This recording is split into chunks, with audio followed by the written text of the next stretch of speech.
Hello and welcome to Mind Ki Baat, a podcast where we discuss the part that really matters, your mind, or specifically, mental health. I am your neurodivergent host, Shardul, and this is the final episode of the first season. And today we will talk about autism, or autism spectrum.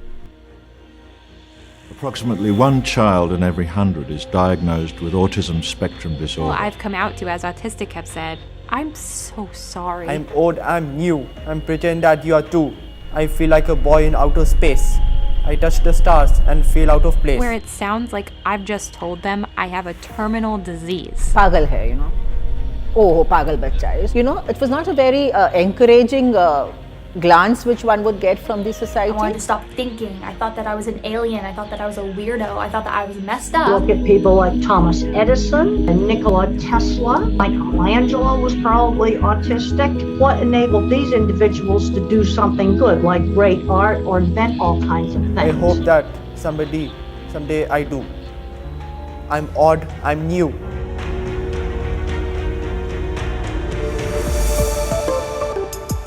This is a Newslaundry podcast, and you're listening to Mind Ki Baat.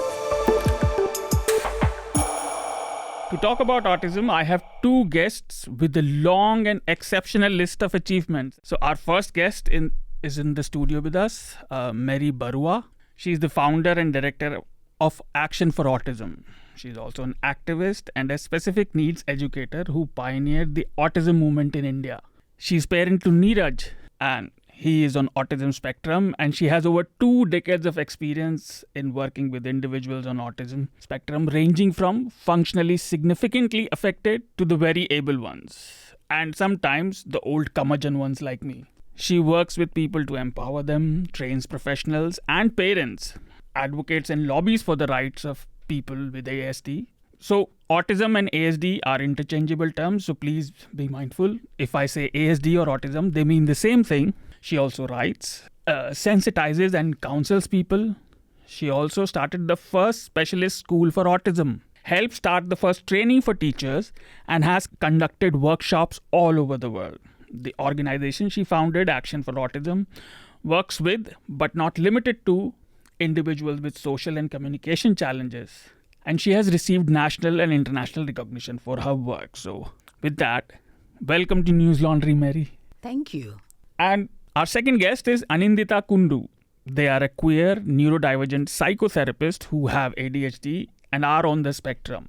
Incidentally, I think this is the second episode where all the people on the podcast are related to the issue we are discussing. This happened with ADHD also. So Anindita is a certified trauma therapist from the Trauma Research Foundation in Boston, Massachusetts, a certified integral somatic therapist from the Embody Lab in US, and a certified queer affirmative psychotherapist. Anindita works largely with people who navigate various forms of systemic oppression based on gender, sexuality, and political or social justice. People with trauma, disabilities, neurodivergence, and chronic pain. And when not working, Anindita likes to spend time with dogs. So Anindita, can I say that dogs are your special interest? Oh yeah, yeah, totally. They are a very integral part of my life. So yeah. So for the listeners, almost every neurodivergent person, and especially people on autism spectrum, have one or more special interests which they are crazy about but generally are not professionals of. It's a strange thing, but if you learn about us, you'll find out. Before we begin our conversation, here are a few things you should know about autism. A brief book definition says, autism spectrum disorders, or ASD, are a collection of disorders defined by issues such as, but not limited to, social interaction, communication difficulties, and learning disabilities. However, recognizing autism isn't easy, but the number of people being diagnosed with ASD is on the rise. But it doesn't necessarily mean that the cases are going up. I say that because the tools of diagnosis for autism in India, and in fact all over the world, have major shortcomings, which has left a lot of people behind who sometimes get diagnosed later in life or never do. If we look at the official statistics according to Neurology India, 1 in 100 children less than age of 10 have autism to some degree. Around 10% school-going children present autism-related learning difficulties. But these are just statistics. There are a couple more things you should know before I go to our guests. First one is, autism is not an illness or a disease. What I mean by that is, it is not a condition which needs a cure or a treatment. No matter how many people you see online claiming they can cure it, they are frauds. Second thing, people with autism are no lesser than quote normal people. So, but remember, quote unquote normal, what you see, we are no less than that. We experience and absorb the world through a different lens, which regular systems are not designed for, and where the struggle is rooted in. So what I'm trying to say is we are no lesser, we're just different. So I would like to begin with Anindita. Anindita, getting a diagnosis for autism is quite difficult in India and all over the world, in fact. Yeah. So before we, delve into different aspects of being an autistic person, please tell us how you got your own diagnosis. Because, as I said, it's quite difficult.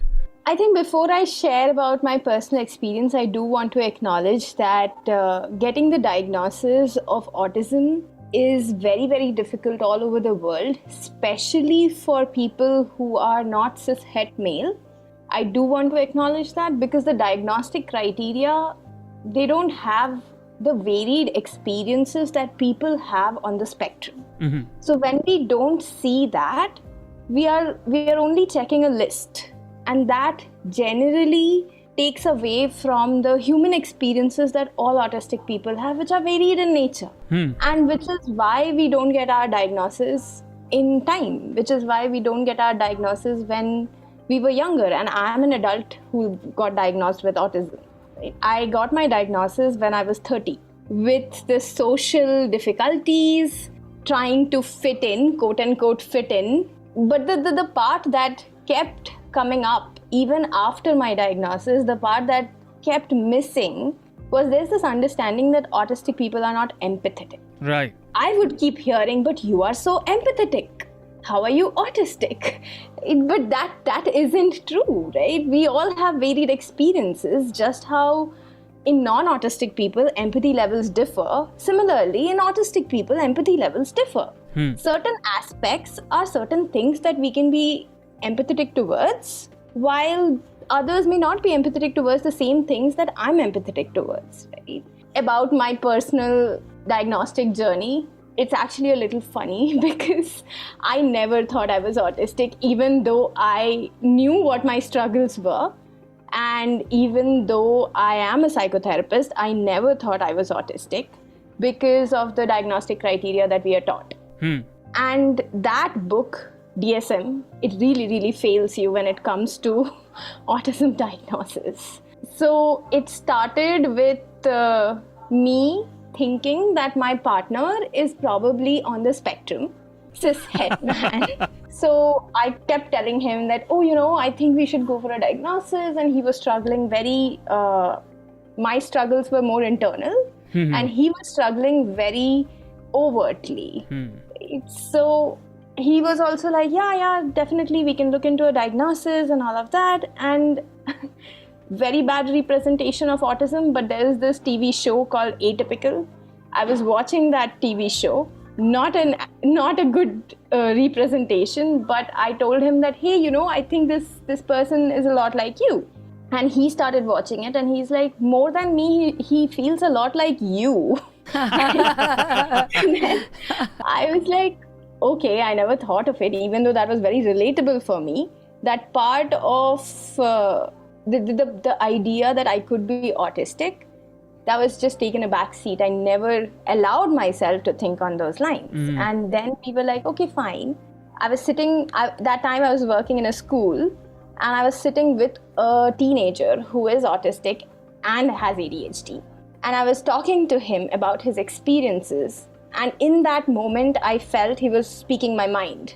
All his struggles, all his experiences, everything was so familiar for me that I came back and I told my partner that, hey, listen, I think if you want to go for the diagnosis, I would also like to just get it done. Like, it was a casual thing, right? We never still For me to believe and accept that, oh, you know, I could be on the spectrum was not something that took a very, it didn't take a significant space in my headspace, Yeah. right? So when we started with the diagnosis, and my partner was like, why do you want to get diagnosed? And I was like, we'll just test it out if it's true or not. That's what I said, that we'll just test it out if it's true or not. And when we went for the diagnosis with Dr. Nidhi in Action for Autism, because we had, my experience with Dr. Nidhi was so holistic. So I do want to put that out there, that my experience with Action for Autism and my experience with Dr. Nidhi was very holistic. She took her time to sift through the amount of trauma that I had undergone and what parts of me were masking and what weren't. Funnily, it came out that I'm autistic and my partner has ADHD. he has social difficulties, but it came out that I am autistic. And I think for me that even after the diagnosis, to come to terms with that idea that I have an identity, which even now there are moments that I think that, am I really autistic? Is it true? Like, listen to all the spaces and all the articles that you read and all the books that you read and all the spaces where there's autistic representation. It doesn't feel like me. And then I go back to all the struggles and all that is written in my report and all the things that I could speak of. Mm-hmm. So yeah, like that was my diagnostic journey. It wasn't easy, but it happened when I was 30, and I think getting that diagnosis was like the missing part of the puzzle for me, because I wasn't able to figure out what is it that I'm not able to point my finger at. That was just a snippet. For the full podcast, head over to newslaundry.com, and while you're at it, don't forget to power the work we do by subscribing to Newslaundry and paying to keep news free and independent. Journalism at Newslaundry is powered by the public, because when the public pays, the public is served. Visit newslaundry.com/subscription and pick a payment plan of your choice. Pay to keep news free and independent. Your future, and indeed the future of democracy, depends on it.